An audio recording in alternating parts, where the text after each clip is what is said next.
ಅಣುಶಕ್ತಿಯಿಂದ hydrogen ಸೃಷ್ಟಿಸಿದ ಭಾರತ. ಕಲ್ಪಕಂನಲ್ಲಿ ವಿಜ್ಞಾನಿಗಳ ಮಹಾಪವಾಡ. S ವೀಕ್ಷಕರೇ, ಭಾರತದ ವಿಜ್ಞಾನ ಲೋಕದಲ್ಲಿ ಇಡೀ ಜಗತ್ತೇ ಅಚ್ಚರಿಯಿಂದ ತಲೆಬಾಗಿ ನೋಡುವಂತಹ ಮಹಾನ್ ಇತಿಹಾಸವೊಂದು ಸೃಷ್ಟಿಯಾಗಿದೆ.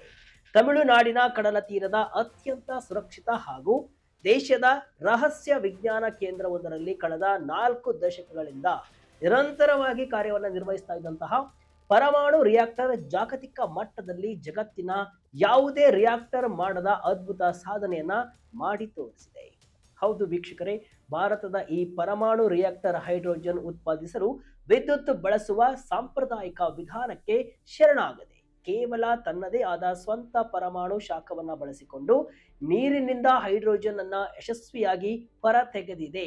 ಈ ಒಂದು ಸಾಧನೆಗೆ ಇವತ್ತು ಜಾಗತಿಕ ವಿಜ್ಞಾನಿಗಳು ಭಾರತದತ್ತ ತಿರುಗಿ ನೋಡುವಂತೆ ಮಾಡಿದೆ. ಅಲ್ಲದೆ ಇದನ್ನ ಕ್ಲೀನ್ ಎನರ್ಜಿ ಅಥವಾ ಹಸಿರು ಇಂಧನ ಕ್ರಾಂತಿಯ ಮಹತ್ವದ ಮೈಲಿಗಲ್ಲು ಅಂತಾನೆ ಕರೆಯಲಾಗ್ತಾ ಇದೆ. ಹಾಗಾದ್ರೆ ಭಾರತ ಸಾಧಿಸಿದ ಈ ಅದ್ಭುತ ಯಶಸ್ಸಿನ ಹಿಂದಿರುವಂತಹ ರಹಸ್ಯವೇನು? ವಿದ್ಯುತ್ ಇಲ್ಲದೆ ಶಾಖದಿಂದ ಹೈಡ್ರೋಜನ್ ಉತ್ಪಾದಿಸುವುದು ಹೇಗೆ ಸಾಧ್ಯ? ಇದರ ಕಂಪ್ಲೀಟ್ ಮಾಹಿತಿ ಇವತ್ತಿನ ವಿಡಿಯೋದಲ್ಲಿದೆ. ಕೊನೆ ತನಕ ಸ್ಕಿಪ್ ಮಾಡದೆ ಈ ವಿಡಿಯೋವನ್ನ ನೋಡಿ. ಅಲ್ಲದೆ ಇದು ಭಾರತಕ್ಕೆ ಯಾಕೆ ಮುಖ್ಯ ಇದನ್ನು ಕೂಡ ಡೀಟೇಲ್ ಆಗಿ ನೋಡ್ತಾ ಹೋಗೋಣ. ನಾನು ಶಿವಮೂರ್ತಿ ಸ್ವರ್ಪ. ಕಲ್ಪಕಾಂನಲ್ಲಿ ಭಾರತ ಸಾಧಿಸಿದ್ದೇನು?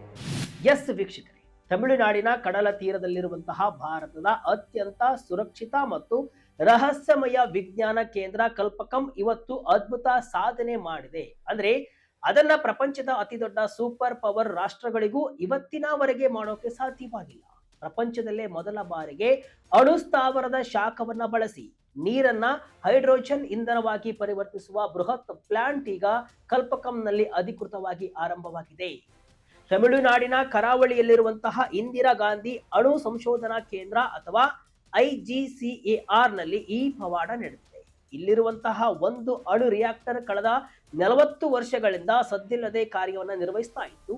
ಆದರೆ ಈಗ ಆ ರಿಯಾಕ್ಟರ್ಗೆ ಒಂದು ಹೊಸ ಜವಾಬ್ದಾರಿ ಸಿಕ್ಕಿದೆ. ಇಷ್ಟು ದಿನ ಹೈಡ್ರೋಜನ್ ತಯಾರಿಸಬೇಕು ಅಂದ್ರೆ ಭಾರಿ ಪ್ರಮಾಣದ ವಿದ್ಯುತ್ ಬೇಕಾಗಿತ್ತು. ಆದರೆ ಭಾರತದ ವಿಜ್ಞಾನಿಗಳು ಇವತ್ತು ಅಸಾಧ್ಯವಾದನ್ನ ಸಾಧ್ಯ ಮಾಡಿದ್ದಾರೆ. ರಿಯಾಕ್ಟರ್ನಿಂದ ಹೊರಬರುವಂತಹ ಅತಿಯಾದ ಶಾಖವನ್ನ ಅಂದ್ರೆ ಹೀಟ್ ಅನ್ನ ನೇರವಾಗಿ ಬಳಸಿ ನೀರಿನಿಂದ ಹೈಡ್ರೋಜನ್ ಅನ್ನ ಬೇರ್ಪಡಿಸಿದ್ದಾರೆ. ಇದು ಇಡೀ ಪ್ರಪಂಚದ ಇಂಧನ ಮಾರುಕಟ್ಟೆಯನ್ನೇ ಬುಡಮೇಲು ಮಾಡಬಲ್ಲಂತಹ ಶಕ್ತಿಯನ್ನ ಹೊಂದಿದೆ. ವಿದ್ಯುತ್ ಬದಲು ಶಾಖ ಯಾಕೆ? ಭಾರತದ ವಿಜ್ಞಾನಿಗಳ ಮಾಸ್ಟರ್ ಪ್ಲಾನ್ ಏನು? ವೀಕ್ಷಕರೇ, ಈಗ ನೀವು ಕೇಳಬಹುದು ಹೈಡ್ರೋಜನ್ ತಯಾರಿಸೋಕೆ ವಿದ್ಯುತ್ ಬಳಸಿದ್ರೆ ಏನಾಗುತ್ತೆ ಅಂತ. ನೋಡಿ ವೀಕ್ಷಕರೇ, ಇವತ್ತು ಪ್ರಪಂಚದಲ್ಲಿ ಹೈಡ್ರೋಜನ್ ತಯಾರಿಸೋಕೆ ಎಲೆಕ್ಟ್ರೋಲಿಸಿಸ್ ಪದ್ಧತಿಯನ್ನ ಬಳಸಲಾಗುತ್ತೆ. ಅಂದ್ರೆ ನೀರಿನ ಒಳಗೆ ಭಾರಿ ಪ್ರಮಾಣದ ವಿದ್ಯುತ್ ಅನ್ನ ಹರಿಸಿದಾಗ ಹೈಡ್ರೋಜನ್ ಮತ್ತು ಆಕ್ಸಿಜನ್ ಬೇರೆ ಆಗುತ್ತವೆ. ಆದ್ರೆ ಈ ಪ್ರಕ್ರಿಯೆ ಅತ್ಯಂತ ದುಬಾರಿ ಮತ್ತು ಅತಿ ಹೆಚ್ಚು ಕರೆಂಟ್ ಅನ್ನ ನುಂಗಿ ಹಾಕುತ್ತೆ. ಕಲ್ಪಕಂನ ವಿಜ್ಞಾನಿಗಳು ಇವತ್ತು ಬೇರೆಯದ್ದೇ ಹಾದಿಯನ್ನ ಆರಿಸಿಕೊಂಡಿದ್ದಾರೆ. ಅವರು ಬಳಸ್ತಾ ಇರುವಂತದ್ದು ಥರ್ಮೋಕೆಮಿಕಲ್ ವಾಟರ್ ಸ್ಪ್ಲಿಟ್ಟಿಂಗ್ ತಂತ್ರಜ್ಞಾನ. ಇಲ್ಲಿ ವಿದ್ಯುತ್ ಬದಲು ಅಣುಸ್ಥಾವರದ ಒಳಗಿರುವಂತಹ ಭೀಕರ ಶಾಖವೇ ಎಲ್ಲಾ ಕೆಲಸವನ್ನ ಮಾಡುತ್ತೆ. ನೀರನ್ನ ಒಡೆಯಬೇಕು ಅಂದ್ರೆ 800 ಡಿಗ್ರಿ ಸೆಲ್ಸಿಯಸ್ಗಿಂತ ಹೆಚ್ಚಿನ ತಾಪಮಾನ ಬೇಕು. ಅಷ್ಟು ಶಾಖ ಕೊಡೋದು ಅಷ್ಟು ಸುಲಭವಲ್ಲ. ಅದಕ್ಕಾಗಿಯೇ ಭಾರತದ ವಿಜ್ಞಾನಿಗಳು ಇಲ್ಲಿ ಒಂದು ಮಾಯಾವಿ ಚಕ್ರವನ್ನ ಬಳಸಿದ್ದಾರೆ. ಏನಿದು ಕಾಪರ್ ಕ್ಲೋರಿನ್ ಚಕ್ರ? ನೀರಿನಿಂದ ಹೈಡ್ರೋಜನ್ ಎಳೆಯೋ ಆ ರಹಸ್ಯವೇನು? ವೀಕ್ಷಕರೇ, ಈ ತಂತ್ರಜ್ಞಾನದ ಅಸಲಿ ಮರ್ಮ ನೀರನ್ನ ನೇರವಾಗಿ ಒಡೆಯೋದು ಕಷ್ಟ ಅನ್ನೋದು ಗೊತ್ತಾದ ತಕ್ಷಣ ಮುಂಬೈನ ಭಾಭಾ ಅಣು ಸಂಶೋಧನಾ ಕೇಂದ್ರ ಅಂದ್ರೆ BARC ನ ವಿಜ್ಞಾನಿಗಳು ಒಂದು ಹೊಸ ಐಡಿಯಾ ಮಾಡಿದ್ರು. ಅವರು ಕಾಪರ್ ಅಂದ್ರೆ ತಾಮ್ರ ಮತ್ತು ಕ್ಲೋರಿನ್ ಎಂಬ ಕೆಮಿಕಲ್ ಗಳನ್ನ ಸಹಾಯಕ್ಕೆ ತೆಗೆದುಕೊಂಡ್ರು. ಈ ಕಾಪರ್ ಮತ್ತು ಕ್ಲೋರಿನ್ ಗಳು ಒಂದು ಸ್ಟೆಪ್ ಸ್ಟೂಲ್ ಅಂದ್ರೆ ಏಣಿಯ ತರಹ ಕೆಲಸವನ್ನ ಮಾಡುತ್ತವೆ. ಮೊದಲು ನೀರು ಈ ಕಾಪರ್ ಕಾಂಪೌಂಡ್ ಜೊತೆ ರಿಯಾಕ್ಟ್ ಆಗುತ್ತೆ. ಆಮೇಲೆ ಹಂತ ಹಂತವಾಗಿ ಹೈಡ್ರೋಜನ್ ಒಂದು ಕಡೆ ಮತ್ತು ಆಕ್ಸಿಜನ್ ಇನ್ನೊಂದು ಕಡೆ ಕಳಚಿಕೊಳ್ಳುತ್ತವೆ. ಅಚ್ಚರಿಯ ವಿಷಯ ಅಂದ್ರೆ ಈ ಪ್ರಕ್ರಿಯೆ ಮುಗಿದ ಮೇಲೆ ಆ ಕಾಪರ್ ಮತ್ತು ಕ್ಲೋರಿನ್ ಮತ್ತೆ ಮೊದಲಿಗಿಂತಲೂ ಪ್ಯೂರ್ ಆಗಿ ನಮಗೆ ವಾಪಸ್ ಸಿಗುತ್ತವೆ. ಅಂದ್ರೆ ಅವು ಯಾವತ್ತೂ ಖಾಲಿ ಆಗಲ್ಲ, ಕೇವಲ ನೀರು ಮಾತ್ರ ಖಾಲಿಯಾಗುತ್ತೆ ಮತ್ತು ನಮಗೆ ಹಸಿರು ಇಂಧನ ಸಿಗುತ್ತೆ. 450 ರಿಂದ 550 ಡಿಗ್ರಿ ತಾಪಮಾನದ ಮ್ಯಾಜಿಕ್. ವೀಕ್ಷಕರೇ, ಈ ಕಾಪರ್ ಕ್ಲೋರಿನ್ ಚಕ್ರವನ್ನೇ ಯಾಕೆ ಆರಿಸಿಕೊಂಡಿದ್ದಾರೆ ಗೊತ್ತಾ? ಯಾಕಂದ್ರೆ ಈ ಪ್ರಕ್ರಿಯೆ ನಡೆಯೋಕೆ ಕೇವಲ 450 ರಿಂದ 550 ಡಿಗ್ರಿ ಸೆಲ್ಸಿಯಸ್ ತಾಪಮಾನ ಸಾಕಾಗುತ್ತೆ. ಪ್ರಪಂಚದ ಇತರ ತಂತ್ರಜ್ಞಾನಗಳಿಗೆ 800 ಡಿಗ್ರಿ ಶಾಖ ಬೇಕು. ಅಷ್ಟು ಶಾಖವನ್ನ ಅಣು ರಿಯಾಕ್ಟರ್ ನಿಂದ ತರೋದು ಅತಿ ಕಷ್ಟದ ಕೆಲಸ. ಆದ್ರೆ 500 ಡಿಗ್ರಿ ಅಂದ್ರೆ ಅದು ನಮ್ಮ ಅಣು ರಿಯಾಕ್ಟರ್ ಗಳಿಗೆ ಅತ್ಯಂತ ಕಂಫರ್ಟಬಲ್ ಆದಂತಹ ತಾಪಮಾನ. ಸಾಮಾನ್ಯವಾಗಿ ಅಣು ಸ್ಥಾವರದಲ್ಲಿ ಭಾರಿ ಶಾಖ ಉತ್ಪತ್ತಿ ಆಗುತ್ತೆ. ಅದನ್ನ ಬಳಸಿ ಹಬೆ ಅಂದ್ರೆ ಸ್ಟೀಮ್ ತಯಾರಿಸಿ ಟರ್ಬೈನ್ ತಿರುಗಿಸಿ ಕರೆಂಟ್ ಮಾಡಲಾಗುತ್ತೆ. ಈ ಪ್ರತಿ ಹಂತದಲ್ಲೂ ಎನರ್ಜಿ ಲಾಸ್ ಅಂದ್ರೆ ಶಕ್ತಿ ಪೋಲಾಗುತ್ತೆ. ಆದ್ರೆ ಕಲ್ಪಕಂನಲ್ಲಿ ಈಗ ರಿಯಾಕ್ಟರ್ನ ಶಾಖವನ್ನ ನೇರವಾಗಿ ಪೈಪ್ಗಳ ಮೂಲಕ ಈ ಕೆಮಿಕಲ್ ಪ್ಲಾಂಟ್ಗೆ ಹರಿಸಲಾಗ್ತಿದೆ. ಇದನ್ನೇ ವಿಜ್ಞಾನದ ಭಾಷೆಯಲ್ಲಿ ಪ್ರೊಸೆಸ್ ಹೀಟ್ ಅಂತ ಕರೆಯಲಾಗುತ್ತೆ. ಇದು ಅಕ್ಷರಶಃ 54% ದಕ್ಷತೆಯನ್ನ ಹೊಂದಿದೆ. ಅಂದ್ರೆ ಇದು ಜಗತ್ತಿನ ಅತಿ ದೊಡ್ಡ ಸಾಧನೆಯಾಗಿದೆ. Fast breeder test reactor liquid sodium 40 ವರ್ಷಗಳ ತಪಸ್ಸಿಗೆ ಸಿಕ್ಕಿದೆ ಭರ್ಜರಿ ಫಲ.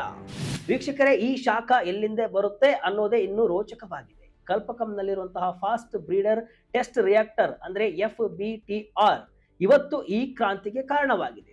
ಇದು ಸಾಮಾನ್ಯ ರಿಯಾಕ್ಟರ್ ಅಲ್ಲ ವೀಕ್ಷಕರೇ. ಇದನ್ನ ತಂಪಾಗಿಸೋಕೆ ನೀರು ಬಳಸಲ್ಲ, ಬದಲಾಗಿ ಲಿಕ್ವಿಡ್ ಸೋಡಿಯಂ ಅಂದ್ರೆ ಕರಗಿಸಿದ ಸೋಡಿಯಂ ಲೋಹವನ್ನ ಬಳಸಲಾಗುತ್ತೆ.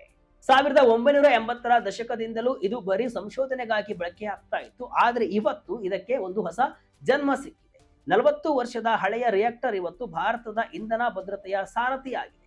ಇದರ ಯಶಸ್ಸು ಮುಂದಿನ ದಿನಗಳಲ್ಲಿ ನಿರ್ಮಾಣವಾಗಲಿರುವಂತಹ 500 ಮೆಗಾವ್ಯಾಟ್ನ ಬೃಹತ್ ರಿಯಾಕ್ಟರ್ಗಳಿಗೆ ಭದ್ರ ಅಡಿಪಾಯ ಹಾಕಿಕೊಟ್ಟಿದೆ. ಭಾರತಕ್ಕೆ ಹೈಡ್ರೋಜನ್ ಯಾಕೆ ಅಷ್ಟೊಂದು ಮುಖ್ಯ?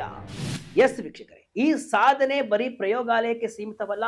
ಭಾರತದ ಉಕ್ಕಿನ ಕಾರ್ಖಾನೆಗಳು, ರಸಗೊಬ್ಬರ ತಯಾರಿಕಾ ಘಟಕಗಳು ಮತ್ತು ತೈಲ ಸಂಸ್ಕರಣಾಗಾರಗಳು ಇವತ್ತು ಭಾರಿ ಪ್ರಮಾಣದಲ್ಲಿ ಕಾರ್ಬನ್ ಡೈಆಕ್ಸೈಡ್ ಬಿಡುಗಡೆಯನ್ನ ಮಾಡ್ತಿವೆ. ಇಂತಹ ಕೈಗಾರಿಕೆಗಳನ್ನ ಕ್ಲೀನ್ ಮಾಡಬೇಕು ಅಂದ್ರೆ ನಮಗೆ ಸೌರಶಕ್ತಿ ಅಥವಾ ಪವನ ಶಕ್ತಿಯಿಂದ ಸಾಧ್ಯವಿಲ್ಲ. ಯಾಕಂದ್ರೆ ಸೂರ್ಯ ಮುಳುಗಿದ ತಕ್ಷಣ ಸೌರಶಕ್ತಿ ನಿಂತು ಹೋಗುತ್ತೆ. ಆದರೆ ಅಣುಸ್ಥಾವರ ಮಾತ್ರ ದಿನದ 24 ಗಂಟೆ ಕೂಡ ನಿರಂತರವಾಗಿ ಶಾಖವನ್ನ ಕೊಡುತ್ತೆ. ಅಂದ್ರೆ ಯಾವುದೇ ಅಡೆತಡೆ ಇಲ್ಲದೆ ನಾವು ದಿನವಿಡೀ ಹೈಡ್ರೋಜನ್ ಅನ್ನ ತಯಾರಿಸಬಹುದು. ಇದು ಭಾರತದ ನೆಟ್ ಜೀರೋ ಗುರಿಯನ್ನ ಮುಟ್ಟೋಕೆ ಅತಿ ದೊಡ್ಡ ಆಯುಧವಾಗಲಿದೆ. ಥೋರಿಯಂ ಯುಗದತ್ತ ಭಾರತದ ತಾಪುಗಾಲು. 3 ಹಂತದ ಅಣು ಯೋಜನೆಯಲ್ಲಿ ಹೊಸ ಅಧ್ಯಾಯ. ವೀಕ್ಷಕರೇ, ಭಾರತದ ಅಣು ಶಕ್ತಿ ಪಿತಾಮಹ ಹೋಮಿ ಜಹಾಂಗೀರ್ ಬಾಬಾ ಅವರು 3 ಹಂತಗಳ ಯೋಜನೆಯನ್ನ ಹಾಕಿಕೊಟ್ಟಿದ್ರು. ಕೊನೆಯ ಹಂತ ಅಂದ್ರೆ ನಮ್ಮಲ್ಲಿರುವಂತಹ ಭಾರಿ ಪ್ರಮಾಣದ ಥೋರಿಯಂ ಬಳಸಿಕೊಂಡು ಇಡೀ ಪ್ರಪಂಚಕ್ಕೆ ಬಾಸ್ ಆಗುವುದು. ಈಗ ಈ ಹೈಡ್ರೋಜನ್ ಪ್ಲಾಂಟ್ ಆ ಯೋಜನೆಗೆ ಒಂದು ಹೊಸ ರೆಕ್ಕೆಯನ್ನ ಕೊಟ್ಟಿದೆ. ಕೇವಲ ಲೈಟ್ ಉರಿಸೋಕೆ ಮಾತ್ರ ರಿಯಾಕ್ಟರ್ ಬಳಸುವ ಕಾಲ ಮುಗಿಯಿತು. ಇನ್ನು ಮುಂದೆ ಪ್ರಪಂಚದ ಅತಿ ಕ್ಲೀನ್ ಆದ ಇಂಧನವನ್ನ ತಯಾರಿಸೋಕೆ ಭಾರತದ ಈ ರಿಯಾಕ್ಟರ್ಗಳು ಬಳಕೆಯಾಗಲಿವೆ. ಲ್ಯಾಬೋರೇಟರಿ ಸಕ್ಸಸ್ ಇಂದ ಹಿಡಿದು ಪ್ಲಾಂಟ್ ಲೆವೆಲ್ ಸಕ್ಸಸ್ ವರೆಗಿನ ಈ ದಾರಿ ಅತ್ಯಂತ ಕಠಿಣವಾಗಿದೆ. ಪೈಪ್ಗಳು ತುಕ್ಕು ಹಿಡಿಯೋದು, ಶಾಖ ವರ್ಗಾವಣೆಯ ತೊಂದರೆ ಇವೆಲ್ಲವನ್ನು ಕೂಡ ನಮ್ಮ ಇಂಜಿನಿಯರ್ಗಳು ಇವತ್ತು ಮೆಟ್ಟಿ ನಿಂತಿದ್ದಾರೆ.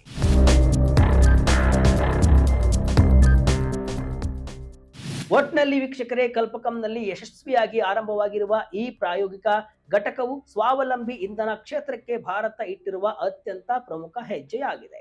ಜಗತ್ತಿನ ಮುಂದುವರಿದ ರಾಷ್ಟ್ರಗಳೇ ಸವಾಲಾಗಿ ಸ್ವೀಕರಿಸಿದ್ದ ಅತ್ಯಾಧುನಿಕ ಉಷ್ಣ ರಾಸಾಯನಿಕ ತಂತ್ರಜ್ಞಾನವನ್ನ ನಮ್ಮ ವಿಜ್ಞಾನಿಗಳು ಮತ್ತು ಇಂಜಿನಿಯರ್ಗಳು ಜಂಟಿಯಾಗಿ ಸಾಬೀತುಪಡಿಸಿರುವುದು ಶ್ಲಾಘನೀಯ.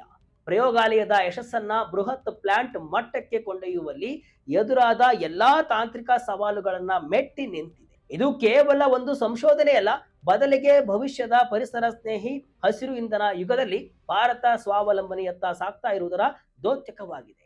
ಮುಂಬರುವ ದಿನಗಳಲ್ಲಿ ಈ ತಂತ್ರಜ್ಞಾನವು ವಾಣಿಜ್ಯ ಮಟ್ಟದಲ್ಲಿ ಯಶಸ್ವಿಯಾಗಿ ಜಾರಿಗೆ ಬಂದರೆ ಇಡೀ ದೇಶದ ಇಂಧನ ಭದ್ರತೆಯೇ ಮತ್ತಷ್ಟು ಬಲಗೊಳ್ಳಲಿದೆ. ನಮ್ಮ ವಿಜ್ಞಾನಿಗಳ ಈ ಸಾಧನೆಯ ಬಗ್ಗೆ ನಿಮಗೆ ಏನನ್ಸುತ್ತೆ? ಕಮೆಂಟ್ ಮೂಲಕ ತಿಳಿಸಿ. ಇದಿಷ್ಟು ಇವತ್ತಿನ ವಿಶೇಷ. ಇದೇ ರೀತಿಯ ಹಲವು ವಿಶ್ಲೇಷಣೆ ಮಾಹಿತಿ ಅಷ್ಟೇ ಅಲ್ಲ, ಮನರಂಜನೆಯ ವಿಡಿಯೋಗಳಿಗಾಗಿ ವಿಜಯ ಕರ್ನಾಟಕ ವೆಬ್ಸೈಟ್, ಫೇಸ್ಬುಕ್ ಹಾಗೂ ಯೂಟ್ಯೂಬ್ ಪೇಜ್ ಅನ್ನು ಫಾಲೋ ಮಾಡಿ. ಧನ್ಯವಾದಗಳು.